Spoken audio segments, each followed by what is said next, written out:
Kyrie Jesu Domine, dona eis requiem.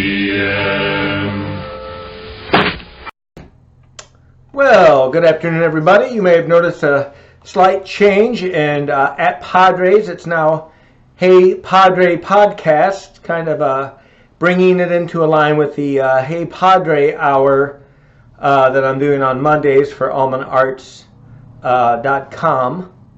And so it's a little change. Other than that, nothing else is going to change. It's still going to be 5 minutes of at Padres. Probably same opening music. Of course, that may change from time to time, but I really do have an affection for the chanting monks from Monty Python's Flying Circus. But just trying to streamline some of those things for the sake of continuity and consistency and ease of understanding. So like I changed my regular Google account from The Padre to Hey Padre. They just know it's Father Tom Miller. Try to fill out the information as needed. So just a change. I'm not really going to talk about anything in particular here. I don't know why every time I'm in front of the camera I have a need to scratch my mustache or my nose or my skin. I get itchy.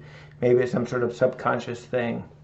Or maybe I scratch myself a lot and I'm unaware of it, and just being on the camera makes me more aware of it. Either way, I'm rambling.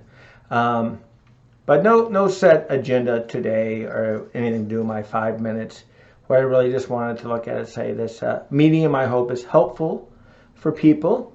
I'm certainly open to taking any questions that somebody might have from the radio program, from Facebook, or here on YouTube.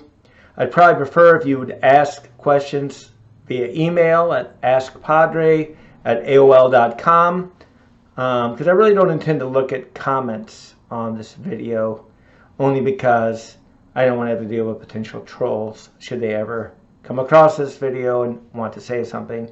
I'm just not interested in it.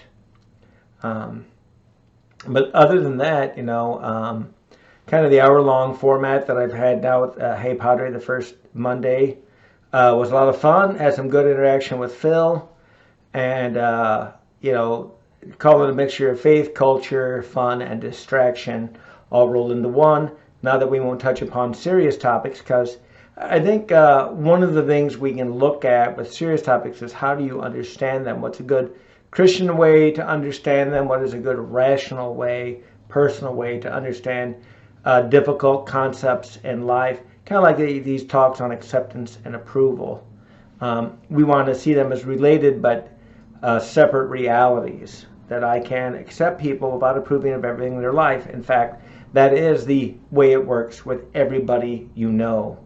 Even the person you think that you approve of everything they do, I bet there's something you don't know that they do that you don't approve of. But I do accept. It's here's one of the things, if we're going to wrap up some of the thoughts on acceptance and approval. I was thinking about this the other day, and of course anything that I think about eventually gets into prayer.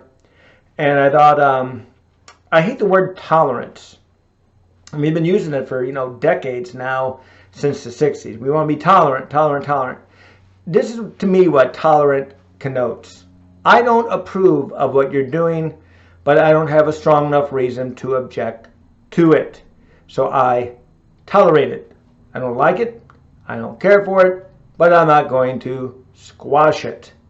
And maybe that's just my personal nuance on tolerance, because it seems to me that tolerance means there's just some other hesitation. If I didn't have to tolerate it, I wouldn't tolerate it. So I'd rather go to the phrase I was thinking. I was looking for a phrase. What's a better phrase than tolerance? And the only phrase I came up was amenable differences. We don't agree on things. You look at it your way. I look at it my way. And there's just a divide. And I can be friendly about it. I don't have to be hostile. Unless your amenable differences are diametrically opposed, why couldn't you get along? You can make your peace. You do it your way, I do it my way. That's how I look at faith. I believe in God this way. You might believe in God a completely different way. As long as you're not trying to kill me because of your belief in your higher power, I'm okay. Our differences are amenable. We can kind of agree on things and disagree in a respectful way. It is when it starts changing otherwise, when there are threats, when there's hostile, when there's a desire to harm my life or ruin my future or career, that it really becomes a problem. So, new word, amenable differences are a good thing, not a bad thing, because we're all different and we respect that personally.